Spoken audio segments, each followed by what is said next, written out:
दिन रसूलुल्लाह सल्लल्लाहु अलैहि वसल्लम मदीना मुनव्वरा में किसी जगह तशरीफ़ फरमा थे। एक यहूदी आलम ने आकर कहा, अस्सलाम वालेकुम या मोहम्मद सल्लल्लाहु अलैहि वसल्लम, कि एक जानसार को जो इस वक्त बारगाह नबी में हाजिर थे। यहूदी आलम के अंदाज खातब पर सख्त गुस्सा आया। उन्होंने इसको ज़ोर से धक्का दिया कि वो गिरते गिरते बचा। इसने संभल कर वजह पूछी तो हुज़ूर पाक सल्लल्लाहु अलैहि वसल्लम ने वो जानसार खड़ कर बोले, तूने या रसूलल्लाह क्यों नहीं कहा? इसमें क्या गुनाह था? मैंने इनका ख़ानदानी नाम लिया है। हुज़ूर पाक सल्लल्लाहु अलैहि वसल्लम ने बड़ी नरमी से फरमाया, हाँ, मेरा ख़ानदानी नाम मोहम्मद है। हुज़ूर नबी अकरम सल्लल्लाहु अलैहि वसल्लम के ये जानसार, जिनको आपसे इस कदर अक़ीदत और मोहब्बत थी, किसी शख्स के मुंह से ए अल्लाह के रसूल के बजाय ए मोहम्मद सुनना में गवाराना था। अबू अब्दुल्ला सुबहान रज़ी अल्लाह तआला अन्हु के हसब व नसब के बारे में इतना ही मालूम है कि इनका वालिद का नाम वजद था और वो यमन के मशहूर हमीरी ख़ानदान से ताल्लुक़ रखते थे। यह ख़ानदान तख्त ताज और तब्बुल आलम का मालिक रहा।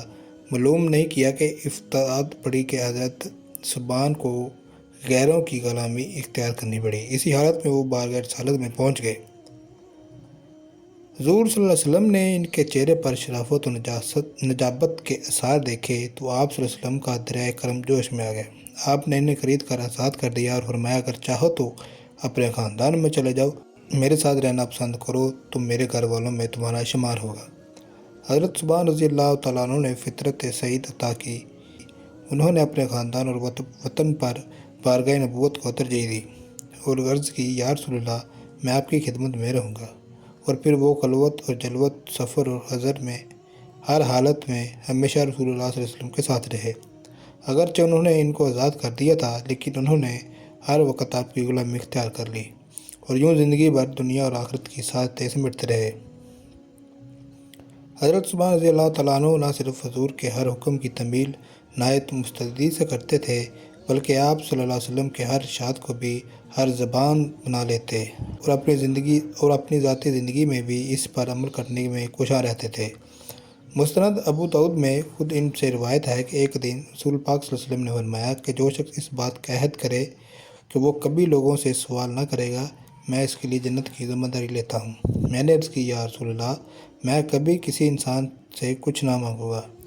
अरबाब सैर का बयान है कि हज़रत सुबहान रज़ी अल्लाह तआला अन्हु ने ज़िंदगी भर अपने इस अहद की शिद्दत से पाबंदी की, यहाँ तक कि अगर सवारी की हालत में घोड़ा इनके हाथ से छूटकर ज़मीन पर गिर जाता तो खुद सवारी से उतरकर इसे उठाते थे और किसी दूसरे को इसका काम के लिए हरगिज़ न कहते थे।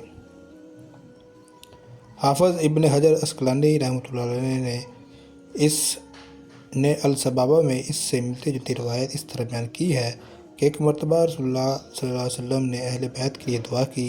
इस वक्त हज़रत सुबहान रज़ी अल्लाह अन्हु भी बारगाह रिसालत में हाज़िर थे। उन्होंने अर्ज़ की, या रसूलल्लाह, क्या मैं भी अहले बैत से हूँ? तो इरशाद फरमाया, हाँ, जब तक तुम किसी अमीर के पास साइल बनकर न जाओ या किसी दरवाज़े की चौखट पर न जाओ।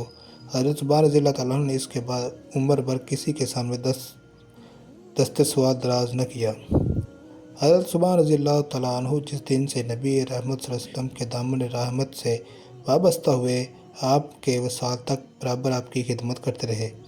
इसके बाद वो शाम चले गए और अमला में सुकूनत अख्तियार कर ली। अमीरुल मोमिनीन हज़रत उमर फ़ारूक रज़ी अल्लाह तआला अन्हु ने हज़रत उमर बिन आस रज़ी अल्लाह तआला अन्हु को मिस्र की मुहिम पर मअमूर फरमाया था, तो हज़रत सुबहान रज़ी अल्लाह तआला अन्हु मिस्र जाने वाले मुजाहिदीन में शामिल हो गए और वहाँ कई मार्कों में दाद शुजाअत दी।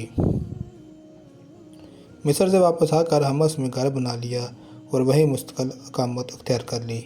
हज़रत सुबहान रज़ी अल्लाह तआला अन्हु अपने आप को हुज़ूर पाक सल्लल्लाहु अलैहि वसल्लम का ग़ुलाम कहलाने में बड़ा फ़ख्र महसूस करते थे और चाहते थे कि दूसरे भी हुज़ूर पाक सल्लल्लाहु अलैहि वसल्लम से इनकी ग़ुलामी की निस्बत का एहतराम और लिहाज करें। मुस्नद अहमद बिन हम्बल में है कि एक दफ़ा हमस के ज़माने क़याम में अलील हो गए। इस वक्त हज़रत अब्दुल्ला बिन क़रात अज़दरी हमस के गवर्नर थे। वो किसी वजह से इनकी क़यादत के लिए न आए। हज़रत सुबहान रज़ी अल्लाह तआला अन्हु ने इनकी बेरुखी को बहुत महसूस किया और इनको ये ख़त लिखवाया, अगर मूसा अलैहिस्सलाम और ईसा अलैहिस्सलाम का ग़ुलाम तुम्हारे यहाँ होता तो क्या तुम इसकी याद के लिए ना आते? एक ख़त अब्दुल्ला बिन क़रात को मिला तो उनको अपनी गफलत पर बहुत नदामत हुई और वो इसकी तलाफ़ी के लिए इस शर्त और बदहवासी के साथ घर से निकले कि लोग समझे कोई गैर मामूली वाक़या पेश आ गया है। फिर उन्होंने हज़रत सुबहान रज़ी अल्लाह तआला अन्हु की खिदमत में हाज़िर होकर अपनी कोताही पर माज़रत की اور دیر تک ان کے پاس بیٹھ کر مزاج پرسی کرتے رہے۔ مستدرک حاکم کے مطابق حضرت عثمان رضی اللہ تعالیٰ عنہ نے 54 ہجری میں حمص میں وفات پائی۔ اللہ تعالیٰ ان پر بے شمار رحمتیں نازل فرمائے۔